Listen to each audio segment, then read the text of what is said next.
श्रमिकांच्या कलांचा हा महोत्सव या कार्यक्रमाला उपस्थित असलेले श्रीमान उल्हास कारलेजी, विकास रंपाळेजी, आमचे मित्र संजय वाघुलेजी, संदीप रेलेजी, वैद्य सर श्रीराम पांडे, श्रीमती शीतल कारंडे, प्रशांत निंगणकर, सौ निंगणकर, उपस्थित सर्व बंधू भगिनी आणि मातांनो, महाराष्ट्र शासनाच्या सांस्कृतिक कार्य विभागाकडून संपूर्ण राज्यभर विविध कार्यक्रम, सांस्कृतिक आपली धरोहर आणि जी ठेवा आहे याचे सातत्याने केले जातात. मग विविध संगीताचे कार्यक्रम, नाटकाचे कार्यक्रम, लोककला, लोकवाद्य, लोकसंस्कृती, लोक चळवळ, कार्यशाळा, प्रयोगशाळा या सगळ्या विविध कार्यक्रमातून महाराष्ट्र आपला जो एका अर्थाने सांस्कृतिकरित्या संपन्न असं राज्य जे आहे,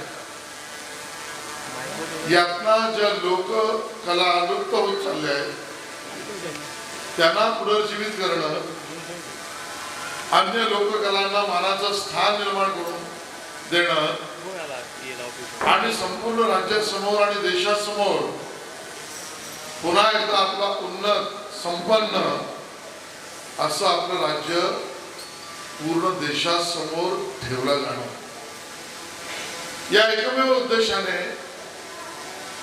महाराष्ट्राचा सांस्कृतिक कार्य विभाग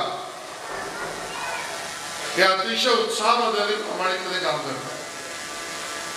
मला या ठिकाणी उल्लेख करायला लागेल, संदीप रेलेजी गेल्या 3 महिन्यामध्ये सरकार, माननीय देवेंद्र फडणवीस साहेब, माननीय एकनाथ शिंदे साहेब, माननीय अजितदादा पवार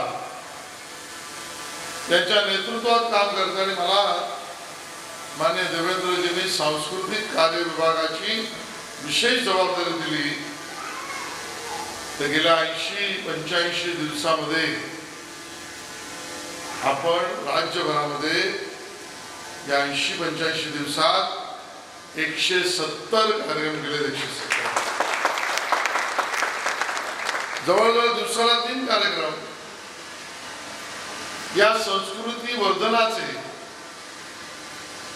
संस्कृती प्रचाराचे, प्रसाराचे आणि आपल्या कलावंतांना संधी, स्थान आणि समृद्धीकडे नेण्याचे आपण केले आहे. मला या ठिकाणी याचा आवर्जून उल्लेख करायचा आहे. आर्थिक वर्ष मार्च पासून सुरू झालं आणि या मार्च ते मार्च या येऊ घातलेल्या आर्थिक वर्षामध्ये म्हणजे 1 वर्षामध्ये 365 दिवसांमध्ये राज्यभर आपण या 365 दिवसांमध्ये 1200 कार्यक्रम, 1200 कार्यक्रमाची रचना केली. आज जर आपण घेतलं तर लक्षात येईल, आज सकाळी मी ठाण्यात या ठिकाणी श्रमिकांच्या कला महोत्सवाच्या उद्घाटनाला आहे. संध्याकाळी रवींद्र नाट्य मंदिरमध्ये संगीतकार मदन मोहन यांची शताब्दी आपण साजरी करतो, त्याचा कार्यक्रम आहे. आणि थोडं उशिराच्या संध्याकाळी माटुंग्याच्या यशवंत नाट्य सभागृहामध्ये हिंदी सिनेसृष्टीतील महाराष्ट्रात राहणारे आपले जॉनी वॉकर ज्यांना आपण म्हणतो, त्यांची शताब्दी आहे, त्यांच्या सुद्धा गाण्यांचा कार्यक्रम. आजच्या दिवसामध्ये 3 कार्यक्रम. काल स्वर्गीय राज कपूर यांच्या जन्मशताब्दीचा कार्यक्रम आपण त्या ठिकाणी केला आणि येत्या 20, 21, 22 हे 3 दिवस अण्णाभाऊ साठे सभागृह भायखळा येथे महिला वाद्य कलाकारांचा महोत्सव करतो. आणि त्यामुळे प्रत्येक कार्यक्रमाची व्याप्ती आणि रचना वेगळी आहे, पण आजचा कार्यक्रम त्याच्यात सगळ्यात विशेष कार्यक्रम. मला कोणाच्या कार्यक्रमाची कोणाशी तुलना करायची नाही. पण या कार्यक्रमामध्ये माझ्या श्रमिकांच्या कलाकृतीला, श्रमिकांच्या उपजत गुणवृत्तीला जोड आहे ती माझ्या श्रमिकांच्या मेहनतीच्या घामाची जोड आहे. आणि त्यामुळे या कार्यक्रमाचा सुगंध वेगळा आहे, या कार्यक्रमाची रचना वेगळी आहे, या कार्यक्रमात दाखवल्या जाणाऱ्या कलाकृतींची उत्पत्ती वेगळी आहे. यात लोकवाद्य आहेतच, पण बरेचसे आमच्या श्रमिकांचे असलेल्या कलाकृतीच्या कार्यक्रमामध्ये वाद्य हे त्या श्रमिकाने मेहनतीने केलेल्या कामाच्या अंगमेहनतीच्या रूपाने आहे. कोणी त्या ठिकाणी जातीवर गळतंय, ही माझी माय जातीवर गळताना त्या दळणातल्या येणाऱ्या आवाजाबरोबरची तिची ओवी हिची गोडी अवीट आहे. एक माझी माय भगिनी तिचे मासे बंदरात त्या ठिकाणी गोळा पण करते, पकडते पण आहे, नाखवाचे आणतोय, ते आपल्या टोपलीत घेते आणि डोक्यावर ती टिपली घेऊन त्या बाजारात विकायला पण जाते. त्यामध्ये माझ्या माय भगिनी आणि बंधू जे माझे कोळी बांधव आहेत त्यांच्या पारंपरिक संगीताबरोबर त्या असलेल्या मत्स्याचं स्पंद सुद्धा आहे. माझ्या या श्रमिकांच्या कार्यक्रमामध्ये संबळ आहे, जे माझ्या आई तुळजाभवानीचं दार उघड म्हणजे दार उघड म्हणताना तिच्या बरोबर आरती आणि तिच्या आरती करण्याचं साधन असतं.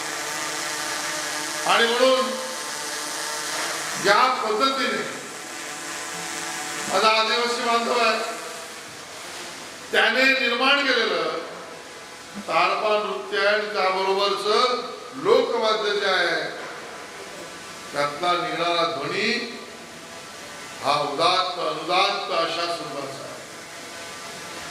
त्याची तुलना अन्य कुठल्या लोकवाद्याबरोबर होऊ शकत नाही. अगदी आजकालच्या काळामध्ये माझा जो श्रमिक बंधू बांधव हा त्या ठिकाणी डबेवाला म्हणून सुद्धा काम करत असेल तर त्या माझ्या डबेवाल्याने निर्माण केलेल्या मॅनेजमेंटची जशी चर्चा आहे तशी त्या डब्याच्या आवाजात त्याला सुचणार गीत संगीत आहे. रेल्वेने जाणारा माझा श्रमिक आहे, त्या पट्टीवरला चालणाऱ्या माझ्या रेल्वेच्या इंजिनाच्या आवाजावर त्याला सुचणारं गीत आणि कलाकृती त्यामध्ये आहे. याच्यामध्ये एक ढाचा नाही.